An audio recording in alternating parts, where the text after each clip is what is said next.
सर्वप्रथम तर आपलं नाव सांगा. मी अधीक्षक अभियंता युवराज जरग, महावितरण. महावितरण अधिकारी आता घटना आंदोलनास्थळी तुम्ही भेट देतात. या आंदोलनामध्ये तुम्ही काय आश्वासन दिलं आंदोलकांना?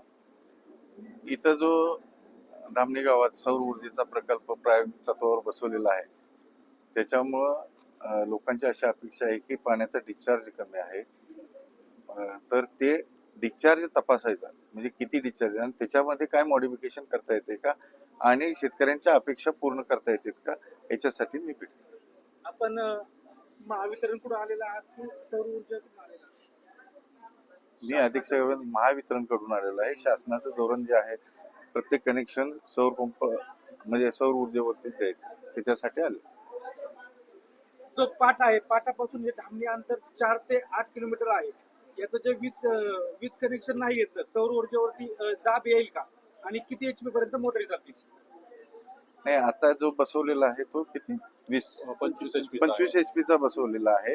त्याचा डिस्चार्ज कमी आहे अशी तक्रार आहे, पण मधल्या पिरियड मध्ये पाणी नव्हतं. आता परवा पाणी आलेलं आहे, त्यामुळे तो डिस्चार्ज मेजर केल्यानंतर लक्षात येईल की बाबा यांचा किती अपेक्षा आणि किती डिस्चार्ज. म्हणणे असं आहे का सौर ऊर्जेवरती ज्या पद्धतीने पाणी ज्या स्पोर्ट्स मध्ये पाणी यायला पाहिजे ते येत नाही, म्हणून विजेची मागणी करतात. मग त्यांना वीज कनेक्शन मिळेल का? सर, आपल्याला सोलर वरतीच हा डिस्चार्ज महत्वाचं, डिस्चार्ज कमी आहे अशी त्यांची हे आहे. तो डिस्चार्ज कसा वाढवता येईल याच्यासाठी आपण प्रयत्न करू. उन्हाळ्यामध्ये हे फक्त सकाळी 9 ते 4-5 वाजेपर्यंत चालू शकतं. पावसाळ्यात जर पिकाला पाणी द्यायचं ठरलं तर काय करायचं? त्याच्यासाठी पुढचं सोल्युशन काय असेल? आपण जर बघितलं तर पावसाळ्यात महत्वाचं, पावसाळ्यात ही स्कीम आहे. पावसाळ्यात प्रत्येकाच्या विहिरी वेगवेगळ्या आहे.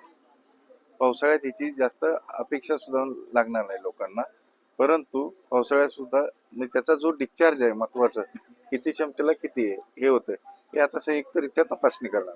आपण जे ऑनलाईन फॉर्म भरतो त्यावेळेस विहिरीला एकच मिनिट फक्त, नाही, आपण जे तुम्ही- फॉर्म भरतो त्यावेळेस विहिरीला नोंद करावी लागते. तर पाटावरून जे पाणी घ्यायचंय त्यावेळेस नोंद होईल का आणि अनुदान किती असेल या योजनेसाठी? पाटावरून पाणी घ्यायचं आहे, ते पाटाची परमिशनच ज्याला आहे, पाणी परवाना असतो. अनुदानाचं कसं असेल? अनुदानाचं नेहमीसारखं जे 5% आणि 10% आहे तेवढीच रक्कम शासनाला भरायची.